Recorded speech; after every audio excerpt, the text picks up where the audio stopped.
Hello friends, welcome to our channel. Students, today we shall do present perfect tense. आज हम present perfect tense करेंगे। तो student सबसे पहले हम पहचान देख लेते हैं। प्रेजेंट परफेक्ट टेंस की जो पहचान होती है कि वाक्य के अंत में चुका है, चुकी है, चुके हैं, लिया है, दिया है इत्यादि आए। यानी आप किसी भी सेंटेंस की अगर जब हम हिंदी करते हैं तो उसके लास्ट में जब हम देखते हैं कि चुका है होगा या चुकी है या चुके हैं या लिया है, दिया है, ऐसा होगा। अब हम बात करते हैं एफर्मेटिव सेंटेंस की। एफर्मेटिव सेंटेंस का जो फॉर्मूला होता है वो होता है subject plus has oblique have plus verb की थर्ड फॉर्म प्लस ऑब्जेक्ट। यानी एफर्मेटिव सेंटेंस जो होता है उसमें सबसे पहले आएगा सब्जेक्ट, फिर आएगा हैज या हैव, फिर आएगा वर्ब की थर्ड फॉर्म और फिर आएगा ऑब्जेक्ट।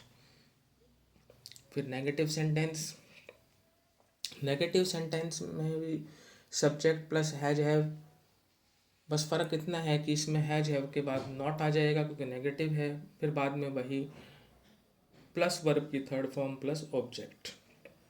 अब बात करते हैं इंट्रोगेटिव सेंटेंस की। तो इसमें क्या होता है, हेल्पिंग वर्ब पहले आ जाता है। यानी हमने देखा कि एफर्मेटिव और नेगेटिव में सब्जेक्ट के बाद हैज हैव आता था। यहाँ पर हैज हैव जो है वो सब्जेक्ट से पहले आएगा और सब्जेक्ट बाद में आएगा, फिर वर्ब की थर्ड फॉर्म, फिर ऑब्जेक्ट और फिर क्वेश्चन मार्क, क्योंकि इंट्रोगेटिव सेंटेंस है तो क्वेश्चन मार्क तो होगा ही होगा। तो इसमें आपको सिर्फ ये ध्यान रखना है कि इंटरोगेटिव सेंटेंस में हेल्पिंग वर्ब पहले होगा और सब्जेक्ट बाद में होगा। यानी हैज ऑब्लिक हैव पहले आएगा और फिर सब्जेक्ट आएगा और लास्ट में जो है क्वेश्चन मार्क होगा। इंटरोगेटिव नेगेटिव सेंटेंस, इसमें क्या होगा कि सेंटेंस इंटरोगेटिव भी होगा और इसमें नॉट का प्रयोग भी होगा।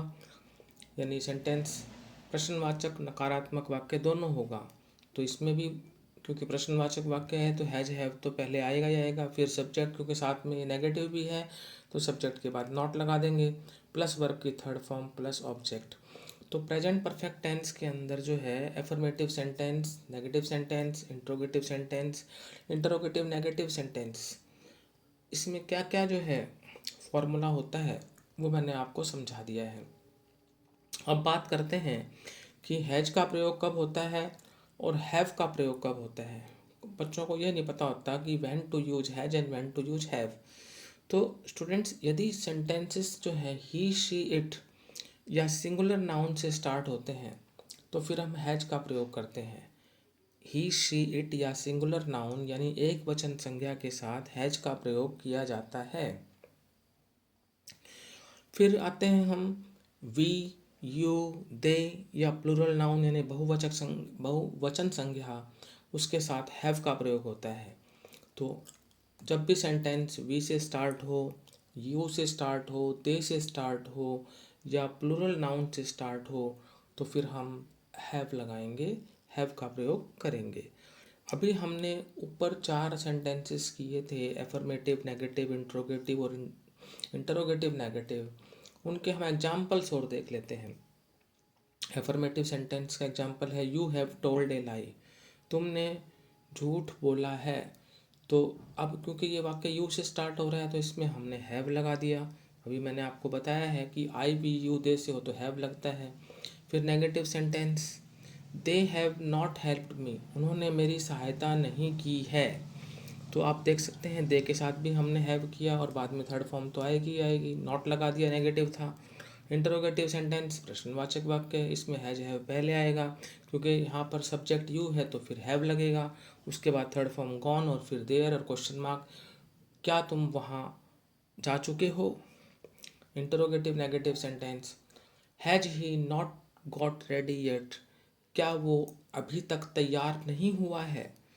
तो स्टार्टिंग हमने किससे की, हैज से, क्योंकि ही था इसलिए, और फिर नॉट लगा दिया और उसके बाद गॉट रेडी, गॉट यहाँ पर थर्ड फॉर्म है और फिर येट यानी अभी तक और फिर क्वेश्चन मार्क। तो has he not got ready yet. Now we have seen the examples also of affirmative sentence, negative sentence, interrogative negative sentence. Now we will come to uses of present perfect tense, कि present perfect tense का प्रयोग हम किस स्थिति में करते हैं, क्या रूल्स हैं, क्या प्रयोग हैं प्रेजेंट परफेक्ट टेंस के। तो उसमें पहला रूल देखते हैं, अभी पूर्ण हुए कार्य के लिए the action which has completed just now. अभी पूर्ण हुए कार्य के लिए का मतलब होता है कि the action that has completed just now, वो कार्य जो अभी अभी पूरा हुआ है। तो एग्जाम्पल है, I have finished my work, मैंने अपना काम समाप्त कर लिया है। हैव फिनिश्ड ये प्रेजेंट परफेक्ट टेंस हो गया। हैज हैव प्लस वर्ब की थर्ड फॉर्म, यही हमें ध्यान रखना होता है, तो आई के साथ हैव का प्रयोग होगा।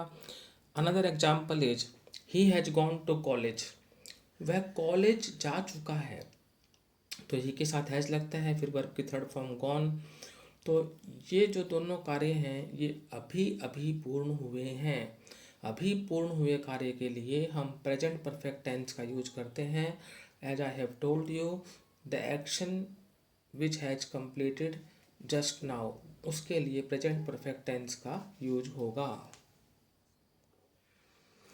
सेकंड रूल है, भूत के ऐसे कार्यों के लिए जिनका समय न दिया हो और न ही निश्चित हो, यानी अतीत के ऐसे कार्यों के लिए जिनका समय न तो दिया है और न ही निश्चित है। तो हम यहाँ पर ऐसे एक्शन की बात करते हैं जिनका ना तो टाइम दिया हुआ है और ना ही कोई निश्चित बात उनके बारे में है। तो example, I have not seen the film and I do not want to see it again. मैंने फिल्म नहीं देखी है और मैं इसे जो है नहीं देखना चाहता हूँ। तो स्टूडेंट्स, कोई यहाँ पर टाइम नहीं है और ना ही कोई निश्चित है बात कोई भी जो है। तो ऐसे एक्शन के लिए जिनका समय नहीं दिया गया हो तो हम उसके लिए भी प्रेजेंट परफेक्ट टेंस का यूज़ करते हैं। Another example, I have done my homework, मैंने अपना गृह कार्य समाप्त कर लिया है, but the time is not given that when I have finished my homework. तो कोई भी डेफिनेट यहाँ पर टाइम नहीं है। तो ऐसे कार्यों के लिए भी जो पास्ट के एक्शंस होते हैं जिनका समय न दिया हो तो हम प्रेजेंट परफेक्ट टेंस का प्रयोग करेंगे। थर्ड रूल, भूतकाल के ऐसे कार्यों अथवा घटनाओं के लिए जिनका प्रभाव अभी तक विद्यमान हो। ऐसे पास्ट एक्शंस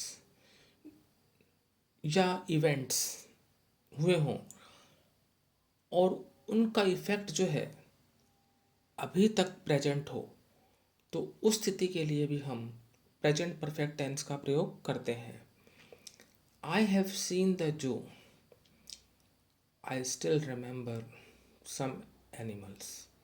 अब ये भूतकाल का कार्य था, पास्ट का एक्शन था कि मैं चिड़ियाघर देख चुका हूँ। अब उसका इफ़ेक्ट क्या है कि मैंने चिड़ियाघर में जो जानवर देखे थे वो मैं आज भी याद करता हूँ।